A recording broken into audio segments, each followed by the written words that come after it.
thought President Trump was Esther. I mean, if he was confused about that, he might have been confused about location there. But this was from the State Department's official YouTube channel. I think it comes down to one of two things. Either they're deliberately diverting people's attention away from the Temple Mount, or the Zionists have dug out and built synagogues under the churches also, not just the Temple Mount. Why should that be surprising? They did it under the Temple Mount, or at least they said they have. They've admitted to that. And for years they denied it, and then the pictures started coming out and the people being there. Was this under the Temple Mount, or was it under the Church of the Holy Sepulchre? So why would that matter to you? Somebody's saying, well, what would it matter if the Christians are above ground in the Christian church? What does it really matter if the Zionists are under them in a subterranean synagogue? Here's why. They're practicing Kabbalah. Witchcraft. They're practicing Kabbalah under the church. Okay? They're summoning the powers of darkness. Right? That's why it matters. And that's why King Abdullah is saying, this is a red line.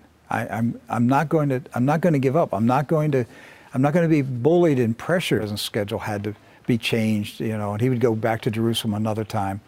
What really happened was the keeper of the key of the Church of the Sepulchre. Now I remember, yes. Refused to open the doors of the church for Mike Pence.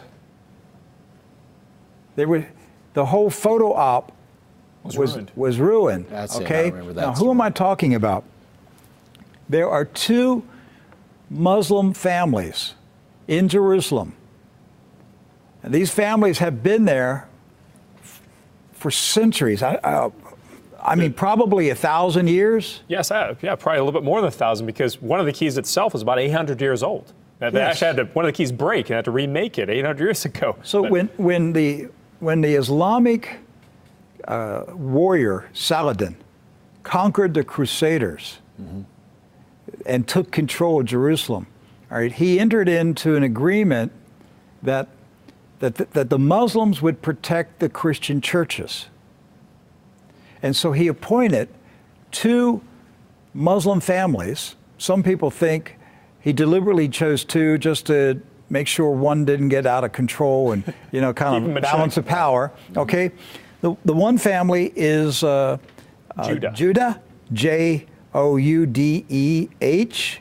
and the other family is Nasabi.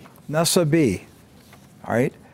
And both of these families have been in Jerusalem for, close to 1,000 years. And each generation has passed down the key. The key. Right. The physical key. Mr. Judah said that the key he presently has is 800 years old. It's incredible. He had another key, but it broke. And this is a Muslim. I mean, yes. Adabid Judah is a Muslim. And he said it's a great honor for a Muslim to hold the key to the Church of the Holy Sepulchre, which is the most important church in Christendom.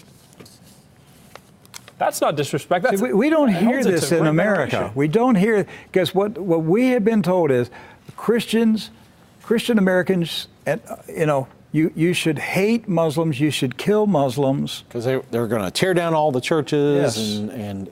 and basically just ransack them and everything else. But here we have two families that for nearly 1,000 years have actually been watching over Christian churches. That's right. So who planted into our minds here in America that we should hate and kill Muslims? Who planted that thought in our head? Because it came into our society after 9/11. That's correct.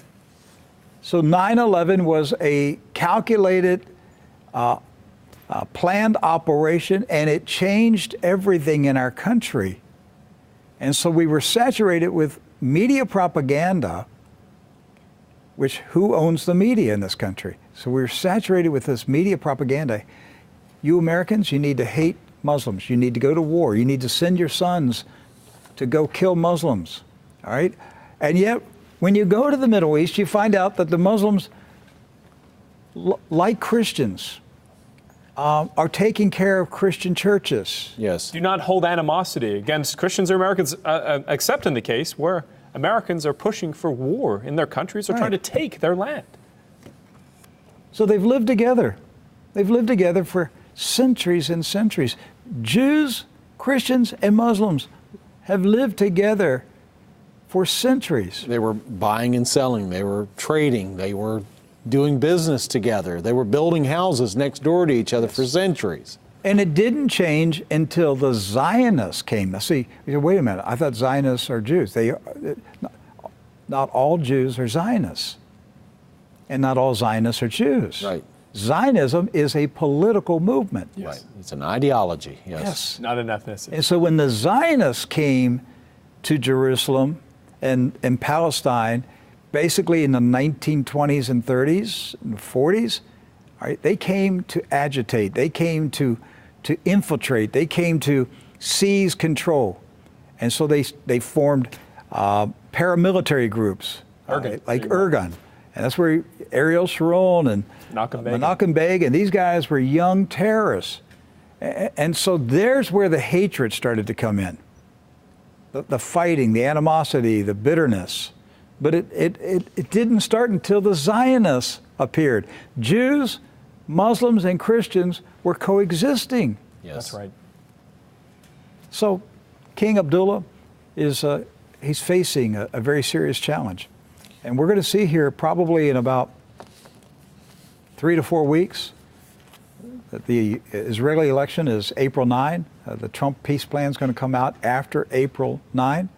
But I think we're going to see a move to strip King Abdullah of his ancient authority and responsibility as the custodian, the keeper of the holy sites of Jerusalem. That's going to be transferred to the Saudi Arabians. They're going to split the Muslim world. They're going to pit them against each other, divide and conquer.